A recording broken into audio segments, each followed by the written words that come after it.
കാർഷിക വാർത്തകൾ.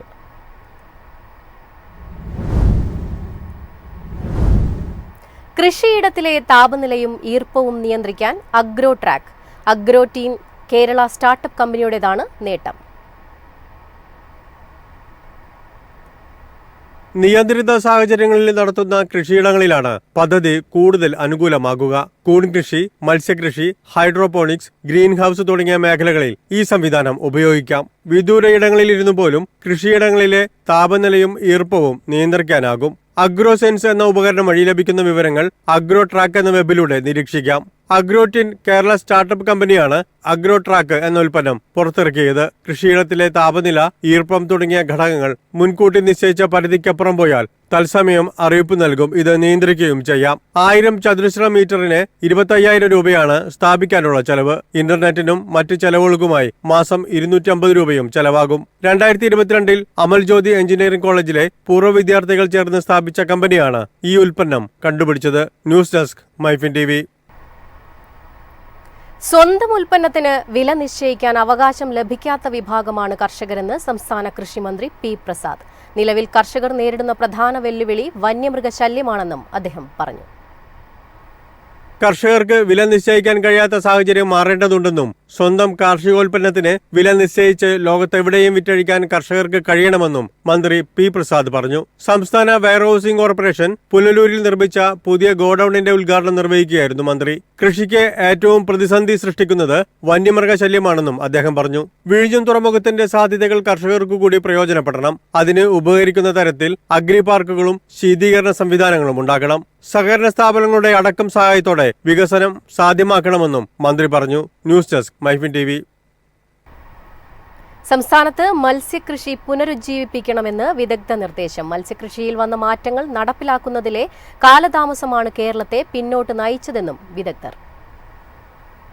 Kochi central marine fisheries research ഇൻസ്റ്റിറ്റ്യൂട്ടിൽ നടന്ന സമ്മേളനത്തിലാണ് വിദഗ്ധരുടെ നിർദ്ദേശം. സമുദ്രോൽപ്പന്ന വ്യവസായത്തിന് വികസന പദ്ധതി രൂപീകരിക്കുന്നതിന്റെ ഭാഗമായി ശാസ്ത്രീയ രീതികൾ, ആധുനികവൽക്കരണം, സുസ്ഥിര വളർച്ച തുടങ്ങിയ വിഷയങ്ങളാണ് വിദഗ്ധർ ചർച്ച ചെയ്തത്.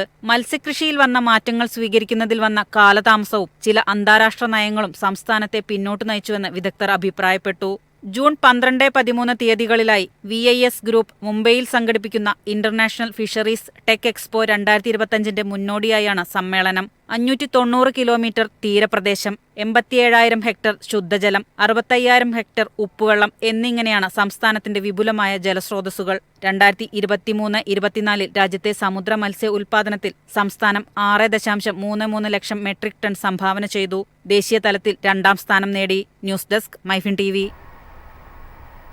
സംസ്ഥാനത്ത് വേനൽ മഴയിൽ പാടശേഖരങ്ങളിൽ വെള്ളം കയറിയതോടെ പലയിടങ്ങളിലും വൈക്കോൽ ഉപയോഗം ശൂന്യമായി. ഇതോടെ വൈക്കോൽ വില 200 കവിഞ്ഞു.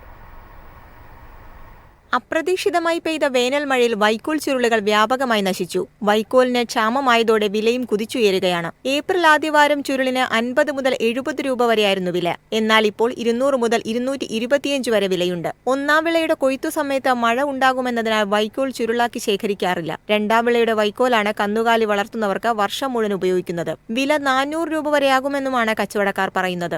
വൈക്കോൽ മഴ നനയാതെ സൂക്ഷിച്ചു വയ്ക്കാൻ കഴിഞ്ഞ കർഷകർക്കും കച്ചവടക്കാർക്കും ഉയർന്ന വില കിട്ടും. സംസ്ഥാനത്തെ വൈക്കോൽ ക്ഷാമം മുതലെടുക്കുകയാണ് തമിഴ്നാട്ടിലെ വ്യാപാരികൾ. തമിഴ്നാട്ടിൽ നിന്നുള്ള വൈക്കോൽ ചുരുളിന് 120 രൂപ വരെയാണ് വില. വൈക്കോലിന്റെ ലഭ്യത കുറഞ്ഞാൽ ക്ഷീരമേഖലയ്ക്ക് തിരിച്ചടിയാകും. സർക്കാർ സംവിധാനത്തിൽ വൈക്കോൽ മുൻകൂട്ടി സംഭരിച്ച കർഷകർക്ക് ലഭ്യമാക്കണമെന്ന ആവശ്യവും ഉയരുന്നുണ്ട്. News desk MyFin TV.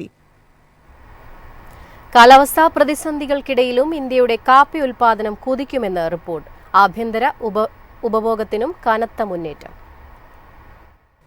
2025-26 കാപ്പി ഉൽപാദനം 60 ലക്ഷം ബാഗായിട്ടാണ് US കൃഷി വകുപ്പിന്റെ Mumbai foreign agricultural service post കണക്കാക്കുന്നത്. 60 കിലോഗ്രാം വരുന്നതാണ് ഒരു ബാഗ്. കാലാവസ്ഥാ വ്യതിയാനം മൂലമുള്ള വെല്ലുവിളികൾ ഉൽപാദനത്തെ പ്രതികൂലമായി ബാധിക്കുമെന്നും റിപ്പോർട്ടിലുണ്ട്. ഉൽപാദനത്തിൽ ഇടിവുണ്ടായതിനാൽ പ്രധാന കാപ്പി ഇനങ്ങളായ അറബിക്കയുടെയും റോബസ്റ്റയുടെയും വിലയിൽ ഗണ്യമായ വർധനവുണ്ടായിട്ടുണ്ട്. വിലക്കയറ്റം, ആഗോള ആവശ്യകത, ആഭ്യന്തര ഉൽപാദനത്തിലെ വർധനവ് എന്നിവ മൂലം ഇന്ത്യയുടെ കാപ്പി കയറ്റുമതി 3ാം വർഷവും മുന്നേറ്റത്തിലാണ്. നടപ്പ് സാമ്പത്തിക വർഷത്തിൽ ഇന്ത്യയുടെ കാപ്പി കയറ്റുമതി $1.816 ബില്യൺ കവിഞ്ഞിരുന്നു. മുൻ വർഷത്തെ $1.286 ബില്യൺ 46% വർധനവ് രേഖപ്പെടുത്തി. ബോർഡ് നൽകിയ അനുമതികളുടെ അടിസ്ഥാനത്തിൽ കാപ്പി കയറ്റുമതി 1.56% വർദ്ധിച്ച് 2.89 ലക്ഷം ടണ്ണായി. 2020-21 മുതൽ കഴിഞ്ഞ 5 വർഷത്തിനിടെ കാപ്പി കയറ്റുമതി ഇരട്ടിയിലധികമായി. അന്ന് കയറ്റുമതി $735 മില്യൺ ആയിരുന്നു. News desk MyFin TV. Kochi ലേല കേന്ദ്രങ്ങളിൽ തേയിലയ്ക്ക് വിലയിടിവ്. തേയിലയുടെ വരവ് ഉയർന്നതാണ് വില കുറയാൻ കാരണം. CTC തേയിലപ്പൊടിയിലാണ് ഏറ്റവും കുറവ് വിൽപ്പന രേഖപ്പെടുത്തിയത്. ഓർത്തഡോക്സ് ഡസ്റ്റ് മാർക്കറ്റും താഴ്ന്നിരുന്നു. 79% വിൽപ്പന നടന്നത്. കയറ്റുമതി അന്വേഷണങ്ങൾ വിപണിയുടെ അടിത്തട്ടിൽ മാത്രമായി ഒതുങ്ങി. 2 രൂപ മുതൽ 4 രൂപ വരെയാണ് ഇടിവ് രേഖപ്പെടുത്തിയത്. CTC ഇല വിപണി താഴ്ന്ന നിലയിലായിരുന്നു. അതേസമയം ഓർത്തഡോക്സ് ഇല വിപണി സജീവമായിരുന്നു. 96% വിറ്റഴിച്ചു. മിഡിൽ ഈസ്റ്റിലേക്കും CIS രാജ്യങ്ങളിലേക്കുമുള്ള കയറ്റുമതിക്കാർ സജീവമായിരുന്നു. News desk MyFin TV.